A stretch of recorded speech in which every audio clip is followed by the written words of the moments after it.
ሰላም ጤና ይስጥልኝ። ሲስተር ነጻነት ነኝ። ዛሬም ወደ እናንተ መጥቻለሁ በአዲስ መረጃ። ይህ መረጃ የናና የተፈጥሮ ጥቅሞችን ያነሳል። 2 የሾርባ ማንኪያ ናና ወይም ደግሞ 11.4 ግራም ውስጥ የሚገኘውን ጥቅም ነው የምነግራችሁ።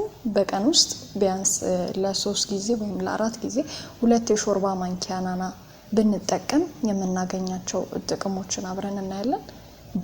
በ2 የሾርባ ማንኪያ ናና ፈሳሽ ውስጥ የሚገኙት የመጀመሪያው 5% ካሎሪ እናገኛለን። ዴይ ቫልዩ ወይም ዲቪ ላይ ስናየው በቀን ውስጥ ከምናገኛቸው 5% ካሎሪ እናገኛለን።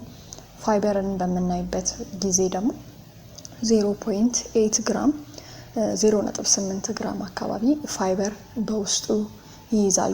ሌላው ደግሞ ቫይታሚኖችን በውስጡ ይይዛል። ቫይታሚን ኤ ይይዛል በውስጡ 3% እንደዚሁ በአማካኝ 3% ይይዛል ማለት ነው። ሌላው ደግሞ ማግኔዥየም ነው ወይም ማንጋኒዝ የምንለውን ደግሞ ሌላኛውን ይይዛል 6% ይይዛል። ፎሌት ወይም ደግሞ አይረን የምንለውን 3% ይይዛል። ስለዚህ ይህን ሁሉ ካሎሪ፣ ፋይበር፣ ቪታሚን እና ማንጋኒዝ፣ ፎሌት በውስጡ ከያዘ ምን ጥቅም ይሰጠናል ብለን ስናይ በማታ የማየት ችግር ናይት ብላይንድነስ እንዳይመጣብን ያደርጋል። አይናችንን ከዚህ በሽታ ይጠብቃል። ሌላው ደግሞ የምግብ አፈጫጨት ችግር ያለባቸው፣ ድርቀት፣ የሆድ ድርቀት የሚያስቸግራቸው፣ ኮንስቲፔሽን የሚያስቸግራቸው ሰዎች በአማካኝ በጣም ጤነኛ እንዲሆኑ ያደርጋቸዋል። ሌላው ደግሞ ጭንቀት ነው፣ ዲፕሬሽን ወይም ድባቴ የምንለው እሱን ደግሞ በመጠኑ ይቀንሳል። ኢነርጂ ቡስተርም ነው ተብሏል። በሰውነታችን ያለው